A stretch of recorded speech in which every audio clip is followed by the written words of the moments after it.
Welcome back दोस्तों। आज मैं आपके सामने एक बंगाली मूवी को लेकर आया हूं जिसका नाम है FIR नंबर 339/07/06। ये मूवी रिसेंटली Z5 प्लेटफॉर्म पे रिलीज हुई। उसी तरह एक क्राइम थ्रिलर मूवी है। अब मूवी के बारे में बात करें तो मूवी मुझे बहुत ही अच्छी लगी। एंड तक मूवी सस्पेंस में ही चलती रहती है। काफी सारे लोग शक के दायरे में आते हैं। क्लाइमैक्स में जाकर हम ऑडियंस को ये बात पता चलती है कि एक्चुअली मर्डरर कौन है और किस लिए मर्डर्स कर रहा है। ओवरऑल से मूवी मस्ट वॉचेबल जरूर है। तो चलिए बिना टाइम वेस्ट के लेट्स स्टार्ट। और इससे पहले लुटा दो प्यार फॉर इंस्टाग्राम। मूवी की शुरुआत होती है वेस्ट बंगाल के रघुनाथपुर नाम के एक गांव से। 2 महीनों बाद यहाँ पर पंचायत के इलेक्शंस होने वाले हैं। इसके लिए रूरल पार्टी और अपोजिशन पार्टी के बीच बहुत लड़ाई झगड़ा होते रहता है। उसी गांव में किसी जगह पर इस गांव के एक्स प्रेसिडेंट जिसका नाम होता है भगीरथ, उसके आदमी बैठकर दारू पीते हुए पार्टी शार्टी करते रहते हैं। इन लोगों की बातों से हमें ये बात पता चलती है कि इस गांव का प्रेजेंट प्रेसिडेंट जिसका नाम होता है सुशील,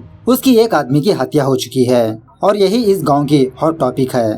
खैर इस पार्टी को और रंगीन बनाने के लिए ये लोग एक प्रोस्टिट्यूट को बुलाते हैं। थोड़ी देर बाद एक प्रोस्टिट्यूट वहां पर आकर विकास नाम के एक बंदे को कॉल करती है कि मैं तुम्हारे बताए हुए एड्रेस पर आ चुकी हूँ, तुम कहाँ पर हो। विकास उस लड़की को लेने के लिए बाहर जाता है और उस लड़की को बुलाने लगता है। तभी एक अनजान बंदा आकर या तो फिर वही लड़की विकास को मार देती है। दूसरे दिन पुलिस कमिश्नर ACP को बुलाकर कहने लगता है कि रघुनाथपुर में इलेक्शंस होने की वजह से 2 पार्टियों के बीच लड़ाई झगड़ा हो रहा है। 2 लोगों की हत्या भी हुई है। पहले तो प्रेसिडेंट का आदमी, उसके बाद एक्स प्रेसिडेंट का आदमी। अगर हमने ऐसा ही छोड़ दिया तो पता नहीं कितने सारे और हत्याएं होंगे। तुम फौरन उस गाँव में इन्वेस्टिगेशन स्टार्ट कर दो। यह सुनने के बाद ACP कहने लगता है, अरे सर फिलहाल तो IPL चल रहा है, वहाँ पर सिक्योरिटी दो और ऊपर से इलेक्शंस का माहौल, वहाँ पर भी सिक्योरिटी चाहिए। इतनी स्टाफ हमारे पास नहीं है सर। कमिश्नर ACP से कहने लगता है, जो भी पुलिस ऑफिसर फिलहाल बेकार है उसे वहाँ पर इन्वेस्टिगेशन के लिए भेज दो।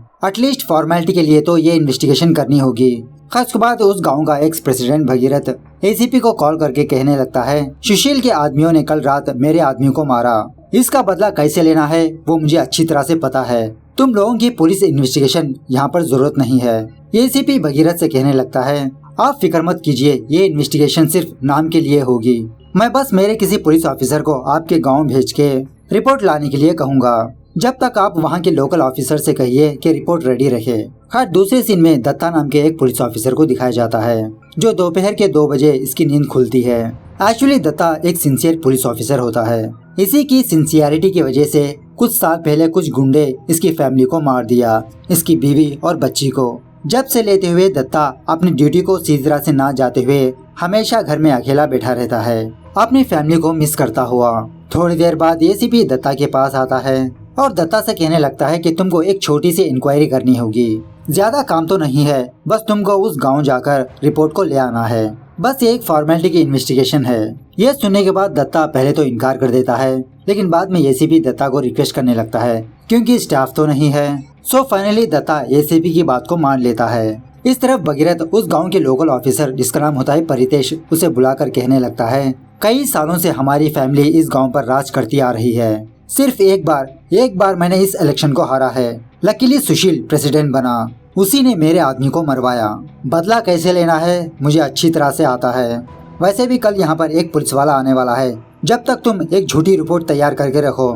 खैर उसी गांव में केशव मास्टर नाम का एक बंदा रहता है जो कुछ बच्चों को फ्री एजुकेशन देते रहता है। जब ईशा नाम की एक डॉक्टर अपनी फ्रेंड दीपा के साथ यहाँ पर आती रहती है, बच्चों को खाने पीने के सामान देती है, प्रेयर करवाती है, मतलब ईशा उन बच्चों का ध्यान रखती रहती है। दत्ता अपनी इन्वेस्टिगेशन के लिए इस गाँव आता है। यहाँ आने के बाद दत्ता अपनी गाड़ी को साइड में रुकाकर सुसु कर रहा होता है। तभी उसी रास्ते से एक आदमी अपने फेस पर मास्क पहन के लंगड़ाते हुए रोड क्रॉस करने लगता है। दत्ता उसका चेहरा देख नहीं पाता। दूसरे सीन में एक और पुलिस ऑफिसर का इंट्रोडक्शन होता है, उसका नाम है नरेन और नरेन भगीरथ का आदमी होता है जो फिलहाल किसी चेक पॉइंट पर बैठा रहता है। तभी वहाँ पर भगीरथ की लॉरी आती है। जब नरेन उस लॉरी को बिना चेक किए वहाँ से जाने दे रहा होता है, तभी वहाँ पर दत्ता आता है और नरेन को डांटने लगता है, तुम ऐसे कैसे बिना चेक किए लॉरी को यहाँ से भेज सकते हो। फौरन कांस्टेबल को बुलाकर लॉरी चेक करने के लिए कहता है। लॉरी ओपन करने के बाद इस लॉरी में छोटे छोटे डिब्बे होते हैं और इस डिब्बे के पीछे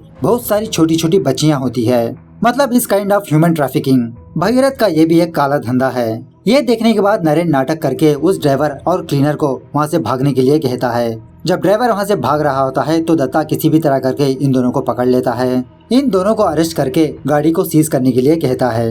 अब नरेन ना चाहते हुए भी इस काम को करता है। थोड़ी देर बाद भगीरथ का एक आदमी परितेश के पास आता है और इससे कहने लगता है, ये क्या साहब, आप हमारा ही माल खा के हमारी गाड़ी को सीज कर दिया। आप परितेश को मामला क्या है ये से बिल्कुल भी समझ में नहीं आता। वो पूछने लगता है कि कौन सी गाड़ी, तुम क्या बात कर रहे हो। तभी वहाँ पर दत्ता आता है, परितेश को सारा मैटर समझा देता है। परितेश दत्ता को देखकर कहने लगता है, अरे सर, आप यहाँ पर रिपोर्ट ले जाने के लिए आए हो, रिपोर्ट लो और चलते बनिए, यहाँ के लोकल कामों से आपका क्या लेना देना। लेकिन दत्ता परितेश की बात को ना मानते हुए लॉरी में जो सारी लड़कियाँ थी उन सारी लड़कियों को केशव मास्टर के स्कूल भेज देता है। वहाँ पर उन लड़कियों का इंतजाम कर देता है। लेकिन परितेश की रिकमेंडेशन से दत्ता उस लॉरी को छोड़ देता है। खैर उसके बाद परितेश दत्ता को एक रिपोर्ट उसके हाथ में थमा देता है। जब दत्ता उस रिपोर्ट को लेकर वहाँ से जा रहा होता है तभी परितेश को एक कॉल आता है। ये न्यूज सुनने के बाद परितेश और दत्ता के तो होश ही उड़ जाते हैं। इस गांव में एक और मर्डर हो चुका है। दत्ता कहने लगता है कि जब तक उस मर्डर केस की भी रिपोर्ट नहीं आ जाती मैं यहीं पर रहूंगा, सारे रिपोर्ट्स एक साथ लेके जाऊंगा। उसके बाद दत्ता और परितेश ये दोनों मर्डर स्पॉट जाते हैं जहाँ पर एक बंदा हैंगिंग में होता है। किलर ने इस बंदे को लटका के मार दिया। उसी जगह पर दीपा होती है। दीपा दत्ता से कहने लगती है कि जब मैं और ईशा हॉस्पिटल से घर जा रहे थे हम दोनों ने इस डेड बॉडी को देखा। ईशा अपनी माँ को मेडिसिन देने के लिए घर चली गई। मैंने पुलिस को इन्फॉर्म किया। परितेश कहने लगता है, फिलहाल जो बंदा मरा है वो भगीरथ का आदमी है। अब ईशा के बारे में बात करें तो जैसा मैंने पहले कहा था कि ईशा एक डॉक्टर है। इसकी माँ एक पागल किस्म की बंदी होती है। ईशा खुद अपनी माँ की देखरेख करती रहती है, उसे खाना खिलाती, उसे मेडिसिन देती। खैर उसके बाद दत्ता उस गाँव के प्रेसिडेंट सुशील के पास जाता है और सुशील से कहने लगता है कि अब तक इस गांव में 3 मर्डर्स हुए हैं। उनमें से एक बंदा आपका, 2 बंदे भगीरथ के। फिलहाल तो आपकी पार्टी रूलिंग में है, इसीलिए शक भी आप पर जाता है। शायद आपने ही भगीरथ के आदमियों को मरवाया होगा और अपने ऊपर शक न आए इसीलिए आप अपने आदमी को मरवाया। सुशील दत्ता से कहने लगता है, आप मुझ पर शक कर रहे हो, ये बात ठीक है, मुझे समझ में आती है। सच बात यह है कि मैं यहाँ पर सिर्फ नाम के लिए सरपंच हूँ। इस गांव पर राज भगीरथ ही करता है और इसी तरह इस गांव में भगीरथ की बात ही चलती है। यहाँ पर उसके काफी सारे इलीगल बिजनेस भी है। मैं खुद उसके इलीगल कामों को रोक नहीं पा रहा। भगीरथ से डरकर ही मैंने अपने बेटे को दूर भेज दिया, वहाँ पर उसकी पढ़ाई करवा रहा हूँ। हालांकि मुझे भी जानना है कि ये मर्डर्स कौन कर रहा है। इस तरफ भगीरथ अपने गैंग का एक आदमी जिसका नाम होता है नेपाल, उससे कहने लगता है, उस सुशील ने हमारे 2 आदमियों को मार दिया, तुम लोग क्या उखाड़ रहे हो। नेपाल कहने लगता है कि एक्चुअली सुशील के आदमी कब का अंडरग्राउंड हो चुके हैं। हमारे 2 आदमियों को मारने वाले सुशील की गैंग नहीं है। मुझे लगता है कि हम में से कोई एक है। दूसरे दिन दत्ता और नरेन ये दोनों ईशा से मिलने के लिए ईशा के हॉस्पिटल जाते हैं। दत्ता ईशा से सवाल करने लगता है कि उन तीनों का पोस्टमार्टम आप ही ने किया है ना, क्या आपने कोई ऐसी बात ऑब्जर्व की। ईशा कहने लगती है, पता नहीं किलर कौन है, बहुत ही चालाक है। किलर को अच्छी तरह से पता है कि कौन सी जगह पर मारने पर जल्दी मौत होती है। किलर ने उसी जगह पर टारगेट किया और एक और बात, मरने के बाद किलर ने उस बंदे को बार बार मारा, जैसा लगता हो कि उसने ये मर्डर्स रिवेंज में कर रहा है। दत्ता पूछने लगता है कि दीपा ने कहा उस लाश को आप दोनों ने ही पहले देखा, क्या आप मुझे बता सकते हो क्या एग्जैक्टली उस दिन क्या हुआ था। जब ईशा और दीपा ये दोनों हॉस्पिटल से वापस अपने घर जा रहे थे, एक हैंडीकैप बंदा अचानक से रास्ते से गुजरने लगा। इस बंदे को देखकर दीपा फौरन गाड़ी को रोक लिया और जब ईशा की नजर जंगल में पड़ती है तो वहाँ पर एक बंदा लटका हुआ रहता है। दीपा ने पुलिस को कॉल किया। ईशा वापस अपने घर चली गई। खैर थोड़ी देर बाद दत्ता और नरेन ये दोनों किसी जगह पर आते हैं। दत्ता इसी मर्डर केस के बारे में सोच रहा होता है और नरेन से कहने लगता है कि मैं कल रात तुम्हारे घर आया था, तुम अपने घर में नहीं थे। नरेन कहने लगता है कि कल रात मैं एक्चुअली मेरी गर्लफ्रेंड शिवली के घर गया था। एक दिन मैंने शिवली को रेड लाइट एरिया से बचाया, तभी से हम दोनों का रिलेशनशिप हुआ। दत्ता कहने लगता है, चलो तुम्हारी शिवली के पास उससे कुछ पूछताछ करते हैं। नरेन दत्ता को शिवली के पास ले आता है। दत्ता शिवली से सवाल करने लगता है, क्या तुम भगीरथ के आदमियों को जानती हो। शिवली कहने लगती है कि उन लोगों को तो मैं जानती हूँ, लेकिन जो दूसरा मर्डर हुआ है ना विकास का, उस बंदे को मैं अच्छी तरह से जानती हूँ। बचपन में मैं विकास को अंकल अंकल कहकर बुलाती थी, लेकिन उसी ने मुझे रेड लाइट एरिया में भेज दिया। कुछ दिनों बाद मुझे ये बात पता चली कि इस काम में मेरा बाप भी शामिल है। फिलहाल तो मेरा बाप और विकास ये दोनों अब इस दुनिया में नहीं रहे। अच्छा हुआ, सालों के साथ ऐसा ही होना चाहिए। दत्ता सवाल करने लगता है कि तुम्हारा फादर कौन है। शिवली कहने लगती है, इस गांव में जो पहला मर्डर हुआ है गोविंदो, वही मेरा बाप है। वो मेरा बाप है इस गांव में काफी सारे लोगों को नहीं पता। दत्ता सोचने लगता है कि शायद शिवली मर्डरर हो सकती है, क्योंकि जो लोग मरे हैं उन्हीं की वजह से शिवली की जिंदगी बर्बाद हुई है, इसीलिए शिवली ने उन दोनों को मार दिया। खैर उसके बाद भगीरथ, परितेश और भगीरथ के कुछ आदमी केशव मास्टर के स्कूल आते हैं। भगीरथ केशव से कहने लगता है कि तुम्हारे पास जो मेरी लड़कियां हैं वो लड़कियां मुझे सौंप दो, उन्हीं की वजह से फिलहाल मेरा बिजनेस रुका हुआ है। तो वहीं पर ऑफकोर्स दीपा होती है। मौका देखकर दीपा ईशा को कॉल करती है और यहाँ का सारा मामला उसे बता देती है। ईशा फौरन दत्ता के पास जाकर ये बात कहने लगती है और जब भगीरथ उन सारी लड़कियों को लेकर वहाँ से जा रहा होता है, दत्ता वहाँ पर पहुँच जाता है, भगीरथ को रोक लेता है। लेकिन तभी भगीरथ उस एसीपी को कॉल करके दत्ता को अपने रास्ते से हटवा देता है। वो एसीपी दत्ता से कहने लगता है कि मैंने तुमको जिस काम के लिए भेजा सिर्फ वही काम करके आना, कल तुम फौरन उस रिपोर्ट्स को लेकर वापस यहाँ पर आ जाओ। अब दत्ता बेचारा अपने सुपीरियर के हाथ मजबूर होता है। दत्ता के आंखों के सामने ही भगीरथ उन सारे लड़कियों को ट्रक में बिठाकर वहाँ से ले जाता है। दूसरे दिन दत्ता रिपोर्ट्स लेने के लिए परितेश के पुलिस स्टेशन आता है। परितेश दत्ता को रिपोर्ट्स देते हुए उससे कहने लगता है, अरे सर, मैंने आपसे पहले ही कहा था ना कि आप इन गाँव के मामलों में मत पड़ो, लेकिन आप तो मेरी बात माने ही नहीं। और जब दत्ता उन रिपोर्ट्स को लेकर वहाँ से जा रहा होता है, तभी पुलिस कमिश्नर परितेश को कॉल करके कहने लगता है कि तुम उस एसीपी की बात को ना मानो, मैंने दत्ता को फुल परमिशन दी है वहाँ पर इन्वेस्टिगेशन करने के लिए। अब दत्ता खुद उन सारे मर्डर्स की अपने खुद ही से इन्वेस्टिगेशन करेगा। इस तरह से दत्ता इन्वेस्टिगेशन के लिए रेडी हो जाता है। उसके बाद यही बात परितेश भगीरथ को आके सुनाता है। यह सुनने के बाद भगीरथ परितेश से कहने लगता है, चलो एक साइड से अच्छा ही हुआ, उस पुलिस ऑफिसर से तो ये बात पता चलेगी कि किसने हमारे आदमियों को मारा। जब पुलिस उस किलर को पहचान लेगा तब मैं उसका बदला लूंगा। वहीं दूसरी तरफ भगीरथ का एक आदमी जिसका नाम होता है शानू, वो गांव के बाहर एक और गैंग को रेडी करते रहता है। शानू एक्चुअली सुशील से हाथ मिलाया हुआ रहता है और सिर्फ नाम के लिए भगीरथ के पास काम करता रहता है। और यहाँ पर शानू का प्लान ये होता है कि शानू और उसकी गैंग नेपाल को मार दे, मतलब भगीरथ का राइट हैंड। सारे लोग यही समझेंगे कि उसी किलर ने नेपाल को मार दिया। इस तरह से जब शानू अपने गैंग से ये डिस्कस कर रहा होता है, तभी एक अनजान बंदा शानू की बातों को सुन रहा होता है। इस तरफ दत्ता और ईशा के बीच धीरे धीरे मुलाकातें बढ़ती है। दत्ता ईशा से सवाल करने लगता है कि आप इस गांव में कितने सालों से रह रहे हो, क्या आप भगीरथ के आदमियों को जानते हो? ईशा कहने लगती है कि मैं उन लोगों को उतना खास नहीं जानती, जब ट्रीटमेंट के लिए हॉस्पिटल आते रहते हैं। और इसी बातों के दरमियान दत्ता ईशा को शिवली के बारे में बताता है कि मरे हुए 2 लोग शिवली की जिंदगी को बर्बाद कर चुके थे, शायद ये मर्डर्स शिवली कर रही हो। ईशा कहने लगती है, नहीं, शिवली ऐसा नहीं कर सकती। उसी घर में दत्ता एक फोटो को देखता है, वहाँ पर 2 लड़कियाँ होती है। ईशा कहने लगती है कि उस फोटो में मेरी बड़ी बहन और मैं हूँ, बचपन में ही मुझे मेरी बड़ी बहन छोड़ के चली गई। खैर उसी रात शन्नू प्लान बनाकर नेपाल को अपने अड्डे पर बुलाता है, कुछ बहाना बनाकर। और उस वक्त नेपाल और मदन ये दोनों एक डांस क्लब में होते हैं। उसी क्लब में दत्ता भी होता है। डांस के दौरान दत्ता ये देखता है कि नेपाल और मदन ये दोनों जल्दबाजी में कहीं पर जा रहे हैं। दत्ता और नरेन ये दोनों उन दोनों को फॉलो करने लगते हैं। इस तरफ तभी एक अनजान बंदा आकर शानू को मार देता है। थोड़ी देर बाद वहाँ पर दत्ता और नरेन आते हैं, उस किलर को पकड़ने की कोशिश करते हैं, लेकिन वो किलर इन दोनों की हाथ से बच के भाग जाता है।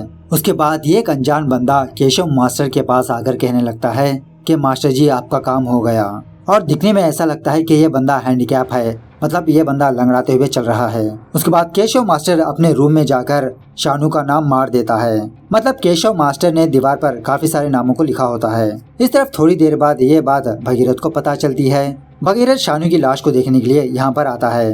दत्ता से कहने लगता है, ये देखो सुशील ने मेरे एक और आदमी को मार दिया। दत्ता कहने लगता है कि आप गलत समझ रहे हो, ये काम सुशील और उसके आदमियों का नहीं है, क्योंकि जिस तरह से आप किलर को पकड़ना चाहते हो उसी तरह से सुशील भी किलर को फाइंड आउट करना चाहता है। जिस तरह से तुमने एसीपी को कॉल करके मुझे यहाँ से भगाने की कोशिश की थी, उसी तरह से सुशील ने पुलिस कमिश्नर को कॉल करके मुझे यहाँ पर रुकवाया।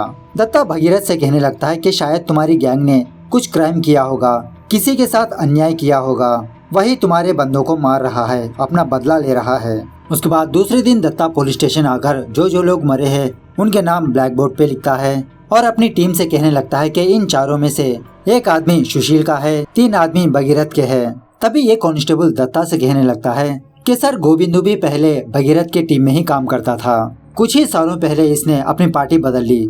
यह सुनने के बाद दत्ता कहने लगता है, इसका मतलब पहले इन चारों ने कोई क्राइम किया होगा आप लोग फौरन पुराने FIRs को चेक करो। इन चारों में से किसी का भी FIR मिले तो फौरन मुझे इन्फॉर्म करो। उसके बाद पुलिस वाले पुराने रिकॉर्ड्स को चेक करना स्टार्ट करते हैं। खैर इसी मूवी के दौरान दत्ता और शिवली की मुलाकात होती रहती है। एक दिन राखी होने की वजह से शिवली दत्ता को अपने घर बुलाती है, उसके कलाई में राखी बांधती है, अपना भाई बनाती है उसे। उसके बाद दत्ता केशव मास्टर के स्कूल जाता है। वहाँ पर दत्ता एक लंगड़े आदमी को देखता है। इसे देखकर दत्ता को वो वाला इंसिडेंट याद आता है जब ये पहली बार गांव में आया था। एक बंदा लंगड़ाते हुए रोड क्रॉस कर रहा था। खैर दत्ता इस बात को इग्नोर करते हुए केशव से सवाल करने लगता है, भगीरथ यहाँ पर बहुत सारे इलीगल काम करते हैं ना, क्या उस पर किसी ने कम्प्लेन नहीं किया? केशव कहने लगता है सिर्फ एक ही बंदे ने कम्प्लेन किया था, दूसरे दिन वो बंदा मिस हो गया। दत्ता पूछने लगता है क्या मैं जान सकता हूँ कि वो बंदा कौन था, उसका नाम क्या था? केशव कहने लगता है उसका नाम था बैद्यनाथ गोपाल। इसी बातों के दरमियान दत्ता की नजर उस दीवार पर पड़ती है जहाँ पर कुछ पेपर्स वगैरह चिपके होते हैं। इस तरफ ईशा और दीपा ये दोनों हॉस्पिटल आते हैं। ईशा दीपा से कहने लगती है कि जैसा दत्ता ने कहा शायद वही करेक्ट हो, मतलब शिवली ने ही उन सारे लोगों का मर्डर किया हो रिवेंज पाने के लिए। तभी ईशा की ये बातें मदन नाम का एक बंदा सुन लेता है जो भगीरथ का गैंग का है। खैर थोड़ी देर बाद दत्ता और नरेन ये दोनों शिवली के घर आते हैं लंच करने के लिए। अंदर जाने के बाद इन दोनों को ये बात पता चलती है कि शिवली बहुत ही बुरी हालत में है, वो बेहोश हो चुकी है। ये दोनों फौरन शिवली को लेकर हॉस्पिटल जाते हैं। अब शिवली दत्ता की मुंह बोली बहन होती है। दत्ता फौरन भगीरथ की कार को रुकाकर उससे सवाल करने लगता है कि तुमने शिवली के साथ क्या किया? मुझे अभी अभी ये बात पता चली कि तुम्हारे 2 आदमी शिवली के घर आए थे। एक्चुअली ये बात भगीरथ को पता नहीं होती। दत्ता कहने लगता है कि फौरन तुम्हारे आदमियों से कहो कि वो दोनों सरेंडर हो जाए, वरना मैं उन दोनों का एनकाउंटर कर दूंगा। इस तरफ हॉस्पिटल में थोड़ी देर बाद शिवली अपनी आंखें खोलती है, होश में आती है और जो कुछ हुआ नरेन को बताने लगती है। जब शिवली दत्ता और नरेन का वेट कर रही थी तभी वहाँ पर नेपाल और मदन आए। और जैसा आपको याद है ना कि थोड़ी देर पहले मदन ने ईशा की बात सुनी थी, वो शिवली को गलत समझकर नेपाल के साथ यहाँ पर आता है। ये दोनों शिवली को बहुत मारने पीटने लगते हैं। खैर अब भगीरथ ने नेपाल और मदन को कॉल करके सरेंडर होने के लिए कहा, इसीलिए ये दोनों फौरन पुलिस स्टेशन आते हैं। इन दोनों को देखकर परितेश कहने लगता है, अरे यार तुम दोनों उससे डर कर पुलिस स्टेशन आ गए। एक बार तुम दोनों पुलिस स्टेशन में आ गए तो दोबारा बाहर नहीं जा सकते। ऐसा कहकर परितेश इन दोनों को एक सीक्रेट जगह पर छुपा देता है, उन दोनों को अंडरग्राउंड कर देता है। नरेन अपने हाथ में गन लेकर उन दोनों को ढूंढने लगता है और उसी तरह वो परितेश पर शक करने लगता है। खैर दत्ता की सिंसियरिटी को देखकर परितेश दत्ता को एक सच बताता है, दत्ता को बैद्यनाथ के बारे में बताता है।